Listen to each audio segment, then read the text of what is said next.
I didn't like how my bottom growth looked, but I assumed that I would like it better as it went on, because it would get bigger and then it would look like a real penis.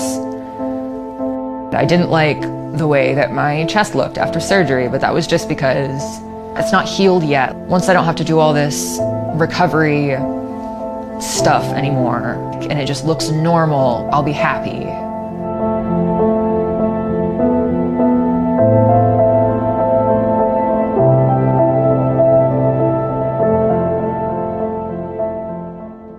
I was a very girly kid in a lot of ways. I was homeschooled all through elementary school and middle school. I loved being outside. I was just a really happy kid. I realized I liked girls when I was 12.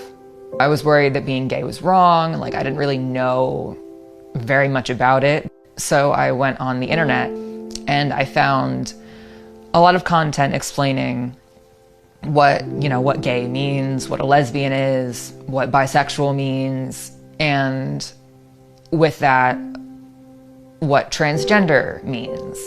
I was still pretty satisfied with my life at 12, so there was no reason to really latch onto it, but I started having mental health issues. It got worse when I started going to public school in 10th grade. I didn't identify as trans yet at this point, but the majority of the people in my friend group were trans, and I felt a little bit left out sometimes because I was the cis friend in the group. I started going by Violet instead of Christina because I liked it better, I guess. I actually had one of my trans friends tell me that they thought it was weird that I was changing my name without identifying as trans.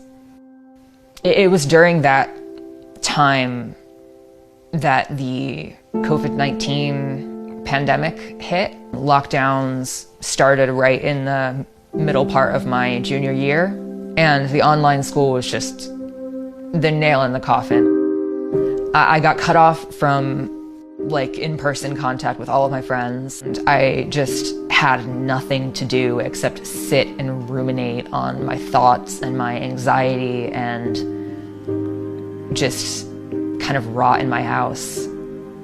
And I started watching a lot more trans content on YouTube and TikTok.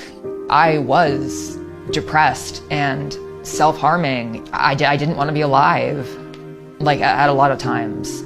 It struck kind of a chord with me.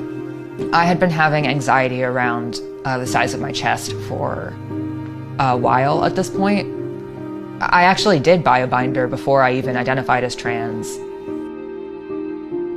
There are a lot of guides, how to find your size, how often to wear it, so that it's safe.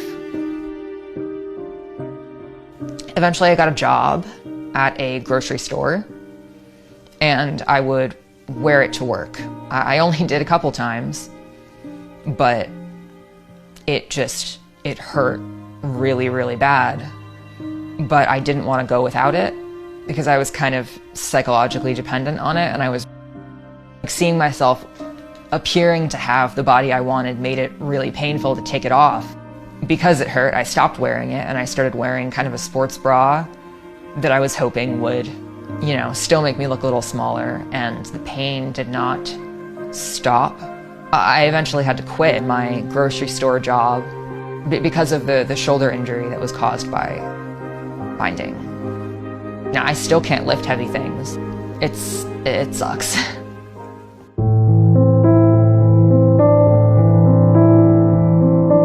I initially started talking about the fact that I was questioning my gender around August of 2020. And I flip-flopped back and forth a lot before coming out as non-binary agender in November of that year. Initially, I didn't want testosterone. I only wanted surgery. I thought that would help me reach my androgynous, genderless body goals. But old peer group that I hadn't had contact with for a while had been on testosterone for a few months during the pandemic. And I was really jealous of how deep their voice had gotten. Maybe I do want testosterone, like maybe I do want to go down that route. I started actively pursuing getting testosterone in November 2021. I had heard online about Planned Parenthood as a provider which will just give you hormones if you want them and doesn't do any kind of gatekeeping. So I showed up at Planned Parenthood 3 weeks after I had turned 18. The appointment was definitely less than 30 minutes if we take out the waiting room time. I sat there for a few minutes waiting for the doctor to come in, and she actually wasn't a doctor, she was a nurse practitioner. I didn't know that at the time. She sat down with me and went over the informed consent. It was 3 pages long. There was alternatives listed. The alternatives were surgical masculinization and, quote, you could do nothing. So the options were testosterone, surgery, or nothing. And I didn't want to stay like that, like depressed and like not wanting to be alive. So I was prescribed testosterone the day of the appointment. She talked about some of the risks with me in a very kind of nonchalant way. A known risk of testosterone use is liver damage, potentially like liver tumors. I know that now. There was no discussion of that. There was a conversation about fertility. She went into a little spiel about how you can still get pregnant if you're taking testosterone. Immediately after that, she pivoted into testosterone may completely take away your ability to get pregnant. I said to her that it didn't matter because I didn't want to have biological kids. She didn't press the issue and still prescribed me testosterone. I did know that clitoral growth was a possibility. FTM communities online usually talk about it, they call it bottom growth. The way that people talk about it is that it's like your body is growing like a small penis, and that it like won't look like a clitoris anymore, it'll look like a penis. So it's actually a good thing. And I bought into that, I guess. I didn't fully get what it would look like. I didn't understand how the sensation would change. I was not as informed as I would like to have been, I guess.